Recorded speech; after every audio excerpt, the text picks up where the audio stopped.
Ce sont des cours essentiels de mathématiques pour bien comprendre l'électronique. Application du diagramme cartésien. Construction note et lecture du diagramme cartésien, deuxième partie. Application du diagramme cartésien. En nous servant du système d'axes cartésiens, nous allons maintenant construire une représentation graphique de la loi d'Ohm que nous avons déjà examinée au point de vue des expressions mathématiques littérales. 1. Les formules. Considérons le cas d'un circuit formé par une batterie de piles, B, et par une résistance, R, ayant la valeur de 1 ohm, figure 3a. On admet que les conducteurs ont une résistance négligeable. Nous pouvons déterminer pour chaque valeur de tension, V, une valeur d'intensité, I, bien définie, qui, d'après la loi d'Ohm, est d'autant plus élevée que la tension de la batterie est elle-même plus importante. Au commencement, lorsque la batterie n'est pas raccordée, aucune tension n'est appliquée à la résistance, il n'y a évidemment pas de courant. Cela peut être représenté dans le diagramme de la figure 3a en marquant d'un point l'origine 0 qui correspond à la valeur 0 de la tension, axe des abscisses, et à la valeur 0 de l'intensité, axe des ordonnées. En fournissant une tension de 2 volts, l'intensité traversant la résistance a pour valeur I égale V divisé par R. I égale 2 divisé par 1 égale 2 ampères. Sur le diagramme de la figure 3a, nous marquons un point correspondant aux valeurs tension égale 2 volts, intensité égale 2 ampères. Avec une tension de 4 volts, l'intensité a pour valeur I égale V divisé par R. I égale 4 divisé par 1 égale 4 ampères. Sur le diagramme de la figure 3a, nous marquons un nouveau point correspondant à V égale 4 volts et I égale 4 ampères. Par ce procédé, nous pouvons introduire dans le diagramme autant de points qu'il y a de valeurs de tension à prendre en considération et de valeurs d'intensité correspondantes. Limitons-nous à ces 3 points qui sont suffisants pour nous permettre de poursuivre notre développement. Reportons le diagramme de la figure 3a sur la figure 3b. Si le tracé des axes et le positionnement des 3 points ont été effectués avec la précision voulue, on peut voir que 3 points se trouvent alignés sur une droite.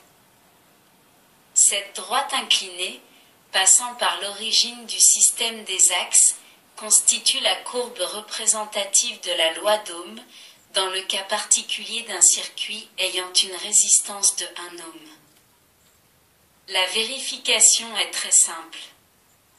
En partant d'une valeur de tension non encore prise en considération mais indiquée sur l'axe des abscisses, on trace la perpendiculaire à ce même axe jusqu'à rencontrer la droite du graphique. Remarque, en mathématiques, le mot courbe est synonyme de ligne. Une courbe peut donc être une droite comme dans le cas présent. Nous reverrons cette terminologie de l'étude des fonctions. À partir de l'intersection de ces deux droites, on mène une perpendiculaire à l'axe des ordonnées déterminant ainsi sur cet axe la valeur de l'intensité correspondant à la valeur de la tension choisie. Les deux valeurs, celle de la tension et celle de l'intensité, ainsi que la valeur de la résistance, 1 ohm, devront satisfaire à l'égalité établie par la loi d'Ohm. Exemple. Prenons la valeur de 1 volt pour la tension, axe des abscisses. Traçons la perpendiculaire qui rencontre la droite au point A, figure 3b. À partir du point A, traçons la perpendiculaire à l'axe des ordonnées. Elle indique sur cet axe la valeur 1, c'est-à-dire la valeur de 1 ampère, intensité. Calculons maintenant en partant d'une des formes de la loi d'Ohm, la valeur de la résistance en partant d'une tension de 1 volt et d'une intensité de 1 ampère. R égale V divisé par I. 1 égale 1 divisé par 1. 1 égale 1. Ce qui correspond effectivement à la valeur de la résistance du circuit. Prenons la valeur 3 volts. Traçons la perpendiculaire. Elle rencontre la droite au point B, figure 3b. À partir du point B, traçons la perpendiculaire à l'axe des ordonnées, elle indique la valeur 3. Remplaçons maintenant les valeurs 3 volts, 3 ampères et 1 ohm dans une autre forme de la loi d'Ohm. I égale V divisé par R. 3 égale 3 divisé par 1. 3 égale 3. Dans ce cas aussi, l'égalité entre les deux membres de la formule est satisfaite. Nous pouvons donc conclure que le point B, tout comme le point A, appartient effectivement au graphique de la loi d'Ohm. On pourrait présenter de nombreux autres exemples de ce genre, en choisissant à volonté la valeur de la tension et en utilisant la droite du graphique pour déterminer sur l'axe des ordonnées la valeur de l'intensité. Il démontrerait toujours que les points de la droite inclinée représentent le lien existant entre la tension et l'intensité, tout comme les formules de la loi d'Ohm représentent ce même lien. Ainsi, la droite inclinée passant par l'origine du diagramme et les trois formules de la loi d'Ohm peuvent être considérées comme équivalentes entre elles.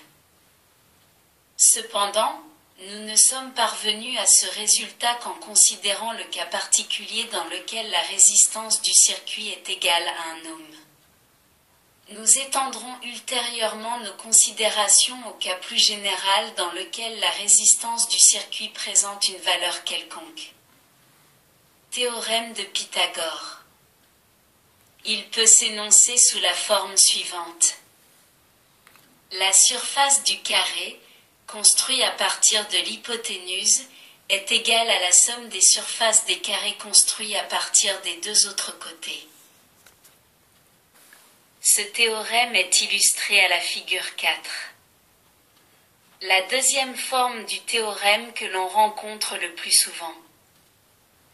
Dans un triangle rectangle, le carré de l'hypoténuse est égal à la somme des carrés des deux côtés de l'angle droit. Écrivons la formule de ce théorème. A et B sont les longueurs des côtés et C, la longueur de l'hypoténuse. C au carré égale à au carré plus B au carré. Cette relation permet de trouver l'hypoténuse. Écrivons-la sous la forme. On peut aussi trouver un côté en écrivant la relation comme ceci.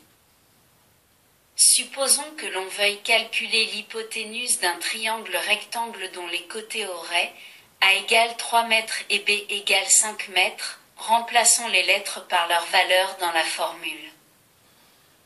Supposons que l'on veuille calculer le côté B d'un triangle rectangle en connaissant l'hypoténuse C égale 6 cm et l'autre côté A égale 4 cm, remplaçons les lettres par leur valeur dans la formule.